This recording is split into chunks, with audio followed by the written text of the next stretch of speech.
Hello, everyone, and welcome to United Pulse. We lost 2-1. Brighton win. Tough game. Did Brighton deserve it? Probably. Did United miss a few good chances? Yes. Could we have done better? Obviously. Let's look at things from first half to the second half. Before the game started, uh, I've always questioned before we even started the season. He's always playing Mount and Bruno in this season as false nine. Why? Everybody's questioning it. Every single person out there is questioning this decision. Nobody's saying that Bruno is not good enough. Nobody's saying that Mount is not good enough. But the problem is the system doesn't work. Mount and Bruno both playing as false nine in this team is not working. The chances that we are creating are not being utilized properly. And we're not even creating chances properly enough for the goal scorers to actually score the goal. And at the end of the day, there is nobody who is up front who can actually score goals. So this is a big problem. I sort of agree with Dalot and Zixi not starting at the moment, but it doesn't mean that we should be playing a Bruno and Mount up front at the start of the game. The reason why I'm saying that I agree with Dalot and Zixi not starting is because I feel like they have just joined the team and they need to get accustomed to how the team setup is. That's the only reason. But then again, the question is, and everybody's asking this question, now Dalot might start against Liverpool, and that would be his first start. I feel like it's a lot of pressure. But at this level, I think all players should be accustomed to and should be used to taking that pressure. Otherwise, you're not ready for a United type of a team. Looking at the first half, Maino, my God, he's so comfortable on the ball.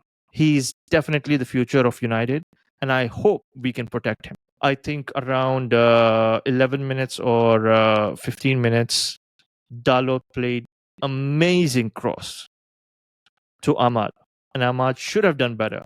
But then again, it was never going to be easy because Ahmad is a left-footed player. The ball was a little bit off for him. Maybe Ahmad could have positioned himself better. But then again, if you have played the game, then you know it's never easy because you are judging while another player is moving forward. You need to predict where the ball is going to come, how the ball is going to come, the height of it, the pace of it, every single thing. And then you need to position yourself with it.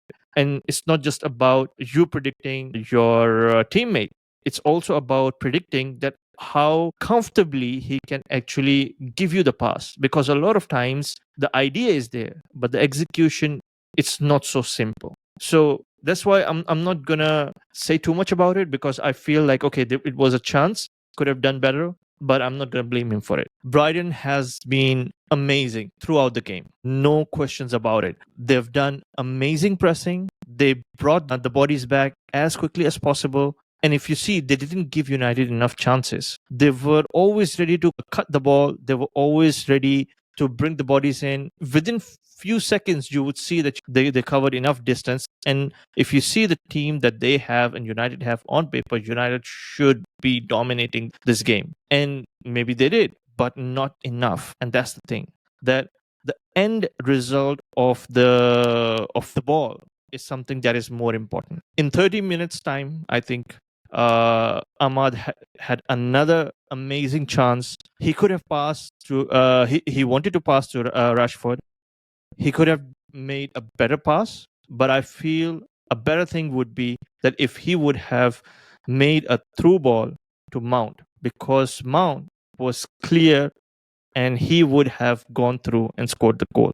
It's these moments, like in a game when you feel like you have to make a split decision within a few seconds. And that is what results whether you're going to win or lose. And those are the critical moments which I feel United were unlucky, maybe, or maybe didn't think too much about it. But those are the moments which let down United a lot. Welbeck, man, I feel like he's kryptonite for United. I feel like he's always scoring against United. Every single time United play against Brighton, Welbeck, it seems like he always scores. When it comes to Rashford, I feel like maybe it's time we drop him. Everybody is complaining about it. Everybody is saying that we need to play Garnacho over Rashford. And yes, it's true. he was offside throughout the game. He was offside. Why? I really don't understand why can't he stay in line throughout the game. Even when he doesn't have the ball, he's always offside. If you see throughout the game, I'm seeing that, like he was always staying ahead of the line. And also one thing that I always noticed throughout the game was that we are playing from the left. We need to move the ball throughout the pitch so that it creates more space. But if you're just going to play on the left, you're going to lose the ball because the opponents will read your game. You need to start moving the ball throughout the pitch to create more space. Now, looking at the second half, Brighton start the game amazingly well. They created much more composure in their game than the first half. And especially after scoring the goal, they were really, really confident, I would say. The disallowed goal of Garnacho. Some people are blaming Xerxes, and I'm so glad that a lot of people are not blaming Xerxes. And that is because I feel like it was really unlucky. He was already in the motion, he was sliding. It was almost impossible for him to pull back. He tried. Some are saying maybe if he would have just gone through with the slide and not pull back, it would have secured a goal. There could be a lot of if and buts. But in the end, it was unlucky. And hence, I'm not going to blame Xerxes. First time, I don't even remember how long, Bruno was stopped in a proper game when we actually needed him. That is something that I never expected would happen.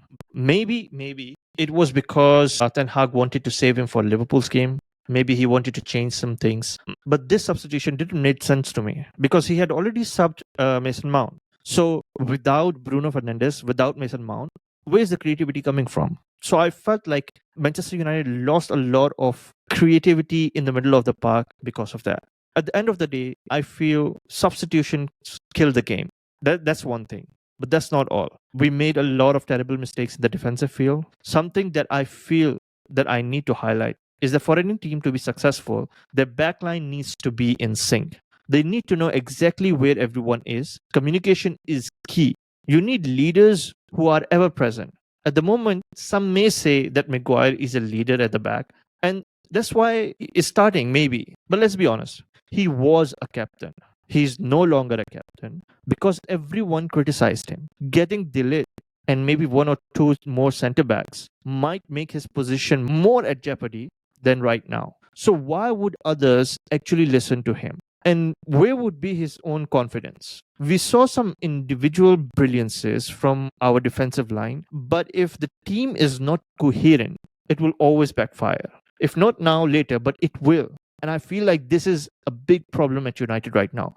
If you see the first goal and the second goal, both of the times, our defensive line was not together. They were not in sync. Especially the first goal. There was nobody marking at the back. It was an open, clear goal. All of United players were together as if like they're waiting for a party. So there are a lot of points to be taken out from this game. Whether I'm worried about the season or not, I feel like we need a couple of more games. And until the transfer window is end, I'm not sure how to react about the whole season. Because I feel like even though a lot of decisions which Ten Hag is making, those are the same decisions which he made last season as well. Most of the times we lost the game because of the substitutions that Ten Hag made or because of the starting lineup that he chose. Another thing is how we will end our transfer window. It is also going to determine a lot on how the season goes. Who are the players we will keep? Who are the players we are going to bring in? And who are the players who are actually going to leave? If Maguire leaves, if McTominay leaves, Sancho leaves, I think these are the players, if they leave, maybe the morale of the team will improve as well. So that's why it is very important until the end of the season to know exactly what is going on and how the system is going to play around.